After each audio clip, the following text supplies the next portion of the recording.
Role. नमस्कार। आज मैं इस अंक में झारखंड के और विशेष करके बोकारो की बिजली व्यवस्था के संबंध में आपसे चर्चा करना चाहता हूँ। राज्य बनने के लगभग 24 साल बाद भी आज बिजली की जो स्थिति है वो सच में सोचनीय है, दुखद है। कई लोग सवाल करते हैं कि जनप्रतिनिधि क्या कर रहा है, विधायक क्या कर रहा है, सांसद क्या कर रहा है। मैं थोड़ा विस्तार पूर्वक आपको बताना चाहता हूँ कि इस प्रकार की स्थिति के निर्माण के जिम्मेवार कौन लोग हैं और आपके जनप्रतिनिधि ने, आपके एमएलए ने बोकारो चास की बिजली सुधरे उसके लिए क्या किया है। 2014 के अंत में जब रघुवर दास जी की सरकार बनी तो उन्होंने वृहद प्लानिंग किया कि कैसे झारखंड की बिजली व्यवस्था सुधरे और उस निमित्त पूरे झारखंड में लगभग 50 से ज़्यादा बड़े बड़े ग्रिड बनाए उन्होंने।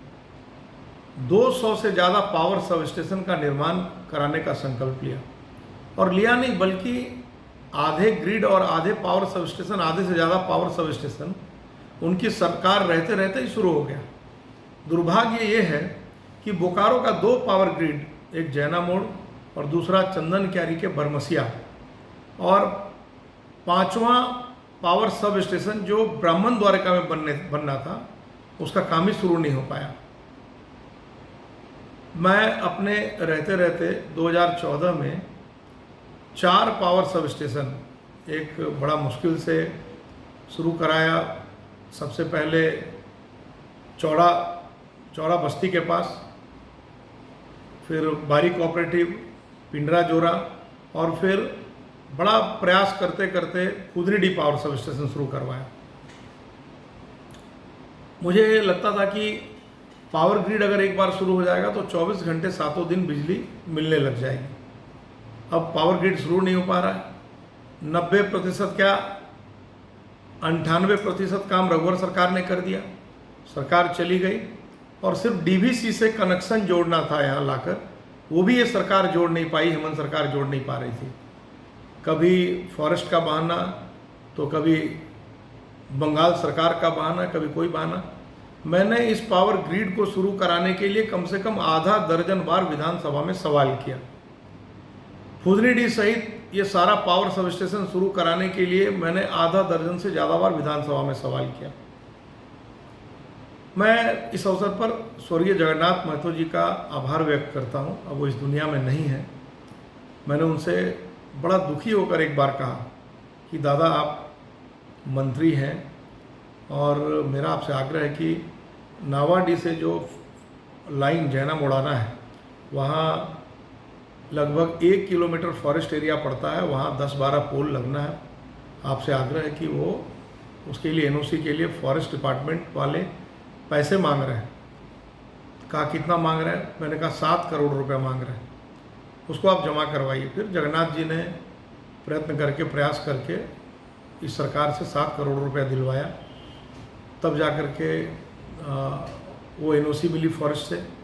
फिर 50 लाख रुपए की ज़रूरत थी तो अविनाश कुमार जी जो आईएएस ऑफिसर हैं और उस समय ऊर्जा सचिव थे, मैं उनसे मिला और मिलके उनसे कहा कि भाई आप बोकारो के रहने वाले हैं, कम से कम आपके रहते रहते दोनों पावर ग्रिड शुरू हो जाए, हमारे चास बोकारो की बिजली ठीक हो जाए।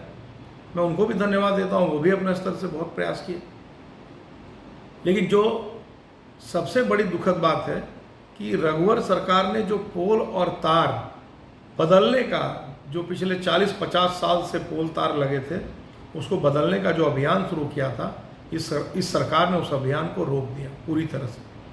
आज दुख के साथ कहना पड़ रहा है कि इस सरकार में न ट्रांसफार्मर है, न पोल है, न तार है, न ट्रांसफार्मर ऑयल है, न इंसुलेटर है, न कोई सुविधा है। आखिर बिजली की व्यवस्था सुधरे तो कैसे सुधरे? आज के डेट में मेरे विधानसभा क्षेत्र में 150 से ज़्यादा जो ट्रांसफार्मर है वो उड़ा हुआ है। अब मेरे ऊपर इतना प्रेशर है, लाइन लगा हुआ है।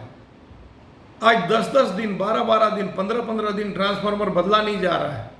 नया लोग आते हैं, कहते हैं विधायक जी नया ट्रांसफार्मर दिलवा दीजिए।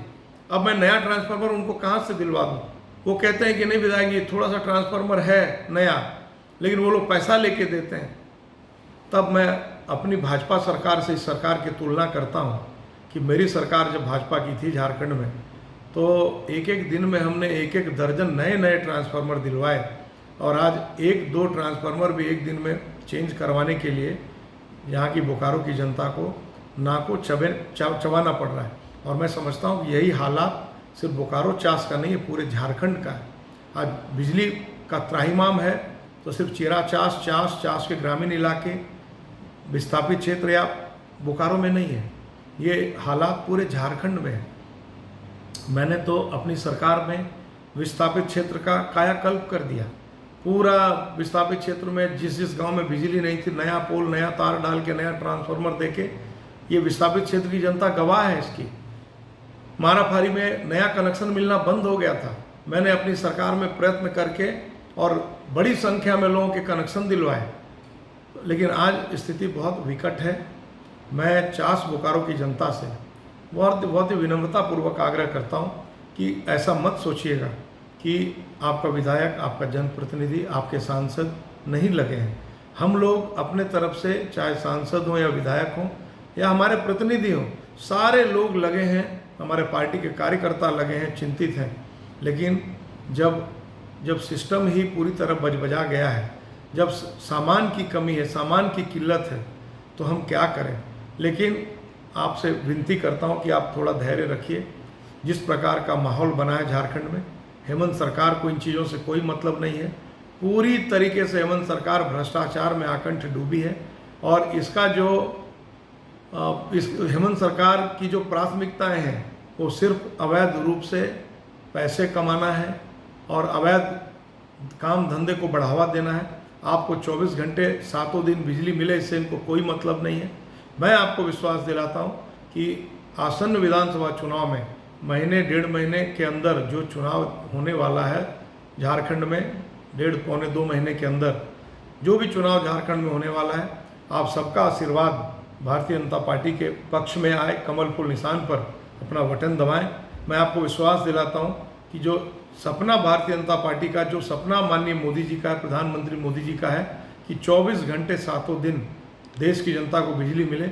आज जैसे दूसरे प्रदेशों में 24 घंटे सातों दिन बिजली मिलती है, वैसे झारखंड में भी और आपके बोकारो चास में भी 24 घंटे सातों दिन बिजली मिले। ये इसके लिए पूरा प्रयत्न करूंगा, आपको विश्वास दिलाता हूं। आपसे आग्रह करता हूं कि पहले भी आपने भारतीय जनता पार्टी को अपना आशीर्वाद दिया है, इस बार भी अपना आशीर्वाद दीजिए और इस भ्रष्टाचारी सरकार को जड़ मूल से उखाड़कर और बंगाल की खाड़ी में भेजने तक चैन से मत बैठिए। अपने अंदर वो आग जलाइए। आपको जो कष्ट हो रहा है उसके लिए मैं क्षमा चाहता हूँ। चाह के भी कुछ नहीं कर पा रहा हूँ। जो बन पड़ रहा है जरूर कर रहा हूँ, लेकिन सिर्फ 2 महीने की बात है। 2 महीना इंतजार करिए। 24 घंटे सातों दिन बिजली कैसे मिलेगी, उसके लिए हम लोग पूरा प्रयत्न करके निदान कराने का काम करेंगे। बहुत बहुत धन्यवाद। भारत माता की जय। नमस्कार।